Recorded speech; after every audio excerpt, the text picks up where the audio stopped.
ও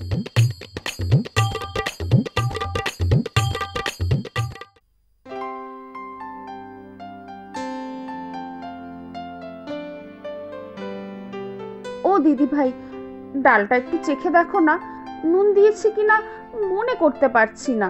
দেখিস রে, দুবার নুন দিয়ে নুনে পোড়া করে ফেলিস না যেন। এবাড়ির লোকজন কিন্তু খাওয়ার ব্যাপারে দারুণ খুঁতখুঁতে। তাই তো বলছি, একটু চেখে বলো তো। আচ্ছা দে।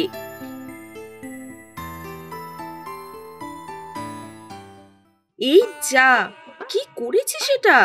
কেন দিদি ভাই, নুন বেশি হয়েছে বুঝি? নুনের কথা ছাড়, এটা ডাল বানিয়েছিস নাকি ডালের পায়েস? নুনের বদলে চিনি দিয়েছিস নাকি? না তো দিদি ভাই, চিনি তো একবারই দিয়েছি বেশি করে। তাহলে নুন ঠিক আছে বলো? আরে হ্যাঁ রে, নুন ঠিক আছে, তবে যা মিষ্টি দিয়েছিস দেখিস কেউ মুখেই তুলবে না। বাড়িতে আগে কখনো ডাল বানাসনি? হ্যাঁ দিদি, বানিয়েছি, কিন্তু আমাদের বাড়িতে তো মিষ্টি দেয় ডালে, ভালো তো লাগে খেতে। এই জন্যই শাশুড়ি মা সব সময় বলে আমার ছোট পোলাটা কোথা দিয়া এক ঘটির মাইয়া ধইরা আনলো, সব রান্নায় মিষ্টির গোলা বানাইতাছে। ও দিদি, কি হবে এখন? কি আর হবে, দে আমাকে দে রান্না করতে এবার। তোর এই ডালটাকে পেঁয়াজ লঙ্কা টমেটো দিয়ে ডাল ফ্রাই করে দিই, বেশ ঝাল ঝাল হলে আর কেউ বুঝতে পারবে না। আচ্ছা তাই দাও, আমাদের রান্নায় একটু মিষ্টি না দিলে আমাদের হয় না। তোমার বাবার বাড়িতে কেমন রান্না হতো দিদি ভাই? আমাদের বাড়িতে ওসব ঘটি বাঙালির ব্যাপার নেই, সবই হতো, আলু পোস্ত থেকে শুরু করে কচুর শাক পর্যন্ত। তবে রান্নায় মিষ্টি একটু কমই খেতাম।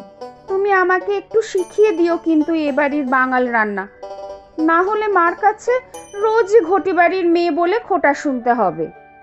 আচ্ছা দেব রে দেব, সব শিখিয়ে দেব, মোচা থেকে শুরু করে ডুমুরের তরকারি। তবে ঘুষ দিতে হবে কিন্তু। ঘুষ দেব মানে? মানে খুব সোজা, আমি তোকে সব হাতে ধরে রান্না শেখাবো, আর তুই আমাকে মাঝে মধ্যে ঘটি বাড়ির সেরা রান্না আলু পোস্ত করে খাওয়াবি। কি ঠিক আছে? এ আবার এমন কি, আমি কালই তোমাকে আলু পোস্ত করে খাওয়াবো, দেখবে কেমন হাত চেটে খাবে। আচ্ছা ঠিক আছে, তুই এবার যা লিপি, স্নান করে রেডি হয়ে নে, বাবার খাওয়ার সময় হয়ে যাবে কিন্তু। এখনই স্নানে যাব আমি? রান্না তো এখনো দুরকম বাকি, ওগুলো তো আজ আমার করার কথা। তুই যা বললাম তো, আমি এদিক সব সামলে রাখবো। হ্যাঁ গো, তা তোমাদের ঘর সংসার কেমন চলছে? দুই বৌমার মধ্যে সদ্ভাব আছে তো? তা আছে, তবে প্রথম প্রথম তো কিছুদিন না হইলা বুঝি কিভাবে। না দেখো, সব ঠিক হয়ে যাবে। তবে একটাই চিন্তা, ছোট বৌমাটা আবার এদেশি, ওদের আর আমাদের চাল চলন রান্না বান্নায় বিস্তর ফারাক। তা তোমার ছোট পোলারে আগে কওনি কেন? ড্যাং ড্যাং কইরা ঘটি বাড়ির মাইয়া ঘরে তুললো। উফ, তোমার সেই এক কথা, মেয়েটি ভালো, ওদের পরিবার কত ভালো। তাছাড়া তাছাড়া গুন্টুর তো পছন্দই ছিল লিপিকে। তাইলে আর কি, এখন বাঙাল বাড়িতে বৈশাখ ঘটি রান্না খাও গিয়া, পোস্ত আর আলু, না হইলে আলু আর পোস্ত। তা হোক, এ বাড়িতেই তো থাকবে মেয়েটা, তুমি আর বড় বৌমা মিলে শিখিয়ে দিও এ বাড়ির আদব কায়দা রান্না বান্না। হ, এতদিনে হাতে ধইরা বড় বৌমাটারে রান্না বান্না ঘরের কাজ শিখাইলাম, অহন আবার ছোটটারে শিখামু? ঘটি বাড়ির মাইয়া কোথাকার। তা তোমার বড় বৌমা ইয়া তো বাঙাল বাড়ির মেয়ে, তাকেও যখন সব শেখাতে হয়েছিল তখন লিপিকেও না হয় শিখিয়ে দিও। আচ্ছা দিমু, ওষুধটা খাও এখন দেখি, দুপুরে খাওয়ানোর তো সময় হইল। ওষুধ তো এখন ছোট বৌমা বার করে দিয়ে যায়। কি হলো আজ, শরীর খারাপ নয় তো? আরে না না, ছোট বৌমা তো আজ রান্না করতেছে, দেখি কত দূর কি শেখলো। ও তাই বুঝি, খাওয়ার মুখে দেওয়া যাবে তো?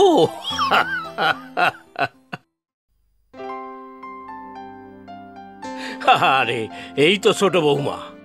এই নিন বাবা আপনার ওষুধ। মা চলুন, রান্না হয়ে গিয়েছে। করছো রান্না?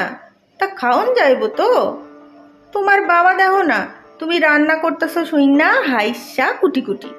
আরে না রে মা, আসলে তোর বাবা তো আমার ছোটবেলার বন্ধু, ও ছিল ঘটি আর আমি বাঙাল। দুই বাড়িতেই দুজন নিয়ম মতো খেতাম। তারপরে আবার বাঙাল ঘটি রান্না নিয়ে দুজনে ঝগড়া করতাম, তবে খাওয়া ছাড়তাম না দুজনেই। হ্যাঁ, বাবা আপনাদের অনেক গল্প করেছে। তা গল্প করেছে নাকি বাঙালদের বদনাম করেছে? তবে হ্যাঁ, যতই ঝগড়া করুক, একমাত্র মেয়েটাকে তো আমাদের বাড়িতেই দিয়েছে, তাই না? হ্যাঁ, বাবা বলে আমি এই বাড়িতেই সব থেকে সুখে থাকবো। তা ঠিকই কইছো। তবে বৌমা, কথায় আছে জানো তো, সংসার সুখের হয় রমণীর গুণে। যত তাড়াতাড়ি এই বাড়িতে মানিয়ে নিতে পারবা তত ভালো, বুঝলা? হ্যাঁ মা, আপনি আমাকে শিখিয়ে পড়িয়ে নেবেন। সে নিমু না হয়, তবে ঘটি বাড়ির মাইয়া তো, তাই চিন্তা। আহা, আবার তোমার ওই ঘটি বাটি? চলো তোমা, দেখি কেমন রান্না করেছো। জানি না বাবা, এ বাড়িতে প্রথম রান্না করলাম তো, অবশ্য দিদিভাই অনেক সাহায্য করেছে। সে হিয়ারে তো আর আমি কম কিছু শেখাই নাই। বাপের বাড়ি থিক্কা তার কিছুই শিখে আসে নাই। হুম, ও কথা আর বলো না। তুমিও যখন বিয়ের পরে বাড়িতে এসেছিলে, তখন আমার মার বিধবা পিসি তো সব শিখিয়েছে তোমাকে। তা ঠিক, তবে তোমার মায়ের থিক্কাও পিসির কাছে বেশি শিখছি। যা মুখ করতো তোমার মা। ও, সেই শোধ বুঝি তুমি তোমার বৌমাদের ওপর নিচ্ছ? কি মনে হয় লিপি? না না বাবা, আমাদের এই মাও খুব ভালো, ঠিক আমার নিজের মায়ের মতো। হইছে হইছে, আর তেল দেওয়ান লাগবো না। কি অখাদ্য কুখাদ্য বানাইছো তা একবার চাইখা দেখুন যাক। আহ নীলা, তুই চিন্তা করিস না মা। তুই যা রাঁধবি তা আমি ভালোই খাবো। আপনারা আসুন তাহলে, আমি দিদিভাইকে বলছি ভাত বাড়তে।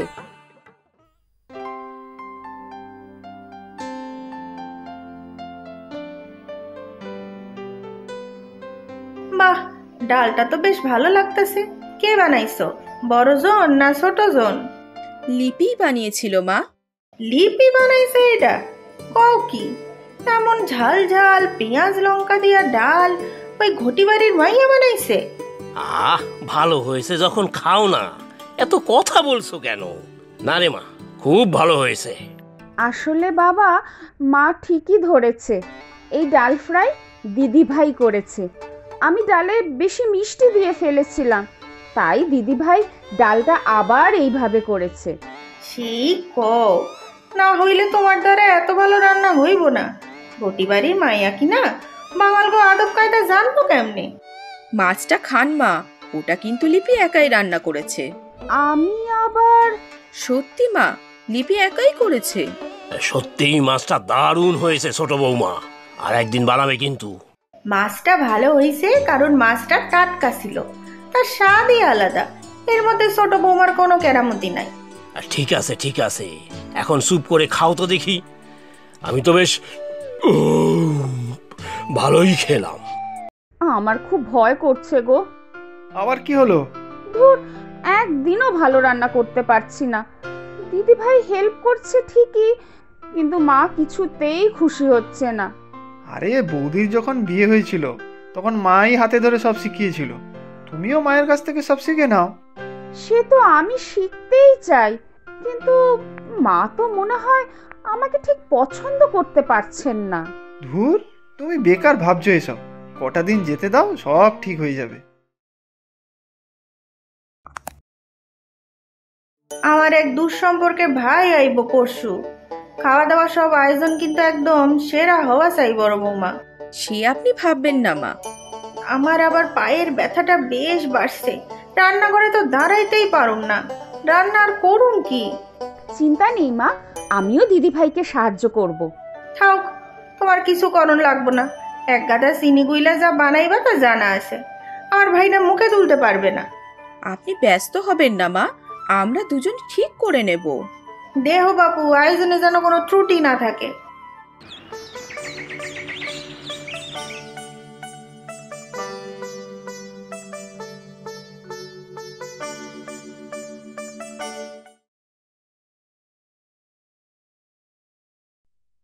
সর্বনাশ হয়ে গেছে মা।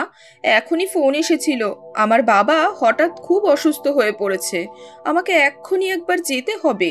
সে কি, কি সর্বনাশ! যাও এখনই বেরিয়ে পড়ো। কিন্তু বৌমা, আমার ভাই আইব, তার কি হইব? রান্নাটা কে করবে?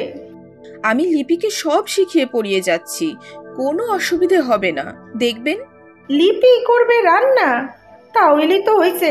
আচ্ছা তুমি যাও দেখি তাড়াতাড়ি। হায় হায়, কি হবে গো, কেমনে হবে গো সব?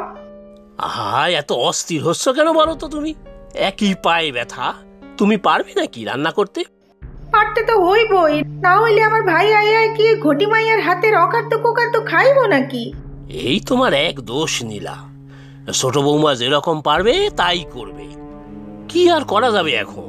তুমি বুঝতেছো না, ভাই আমার একদিন পরে আইবো, তাই ঠিক মতো আদর যত্ন না করলে চলে? আর কি ভাইবো বলো, ছেলের বউগুলার মানুষ করতে পারি নাই। আহা, আমি বলছি শোনো, আদর যত্নের কোনো কমতি হবে না, আমি আর লিপি আছি, ঠিক পারবো। কিরে মা, পারবি তো?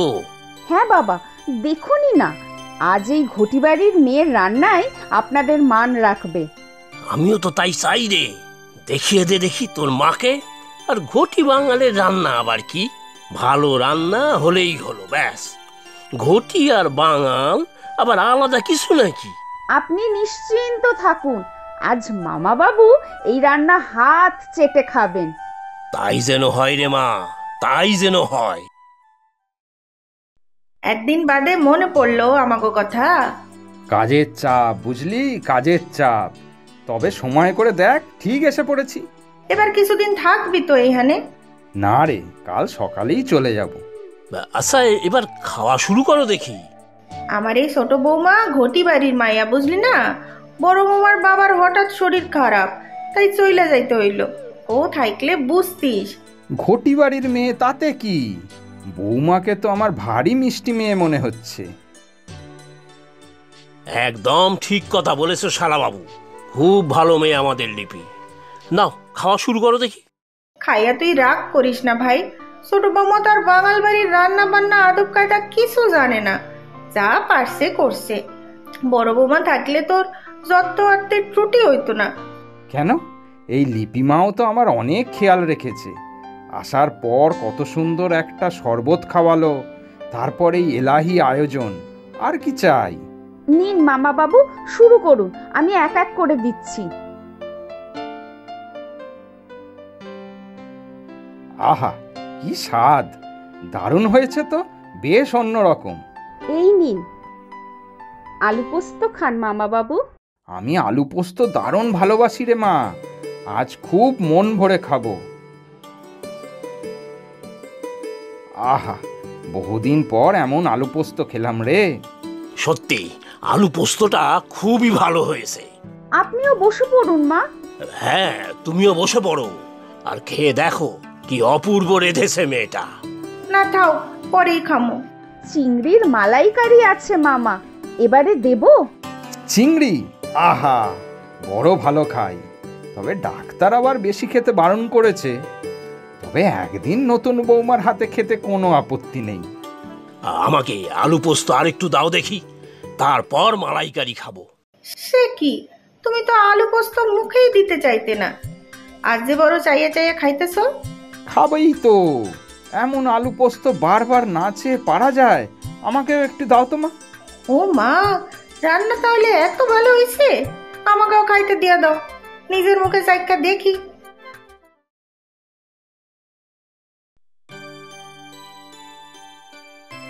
সত্যি ছোট বৌমা, তুমি আজ আমার মুখ রাখছো, কি ভালো রান্না হয়েছিল আজ। দাদা তো প্রশংসায় পঞ্চমুখ। আমি মন প্রাণ দিয়ে ভালোবেসে রান্না করেছি আজ। আমার বাবা সবসময় বলে, ভালোবেসে কোনো কাজ করলে তার ফলও ভালো হয়। ও, ঠিক কথা কইছে তোমার বাবা। আজ থিক্কা এ বাড়িতেও বাঙাল ঘটি সব বন্ধ, যে যার মতো কইরা থাকবা, খাবা দাবা, আনন্দ করবা। ওদিকে হিয়ার বাবাও কেমন আছেন কে জানে, ওই মাইয়াটাও খুবই ভালো। রাগ করবেন না মা, দিদি ভাইয়ের বাবা ভালোই আছেন। এসব এবাড়ির বাবার বুদ্ধি, বাবাই দিদি ভাইকে বাপের বাড়ি পাঠিয়েছিলেন। ও এইসব তাহলে শ্বশুর আর তুই বৌমার কারসাজি। যাই হোক, আজ আমার চোখ খুলছে, খুব খুশি আমি। এবারে যাও, একটু চা খাওয়াও তো দেখি। আর হ্যাঁ, ঘটি বাড়ি চায়ের মতো মিষ্টির গোলা কইরা আইনো না কিন্তু। প্রচুর সঠিক উত্তরদাতাদের মধ্যে থেকে আমরা বেছে নিয়েছি 10 জনের নাম। গল্পের নাম পেটির মাছ। নামগুলি হলো উত্তম মণ্ডল, আসানসোল, পশ্চিমবঙ্গ থেকে; শ্রুতি দাস, গাজীপুর, বাংলাদেশ থেকে; জান্নাত, নোয়াখালী, বাংলাদেশ থেকে; রাখি মণ্ডল, বনগাঁ, পশ্চিমবঙ্গ থেকে; পূর্ণিমা দাস, ফরিদপুর, বাংলাদেশ থেকে; উমা কর্মকার, সীসা, ধরাদাহ, নদিয়া, পশ্চিমবঙ্গ থেকে; সারিকা কাজল, টাঙ্গাইল, বাংলাদেশ থেকে; মৌ ওঝা, ভোগপুর, পূর্ব মেদিনীপুর, পশ্চিমবঙ্গ থেকে; রিধিমা সরকার, ঢাকা, বাংলাদেশ থেকে; আজিজা, চারুনগর, মুর্শিদাবাদ, পশ্চিমবঙ্গ থেকে। আজকের প্রশ্ন, লিপির কোন রান্নাটা সবার খুব পছন্দ হয়েছিল? তোমরা প্রশ্নের উত্তরের সাথে নিজের নাম আর কোথায় থাকো সেটাও লিখে জানাবে কিন্তু।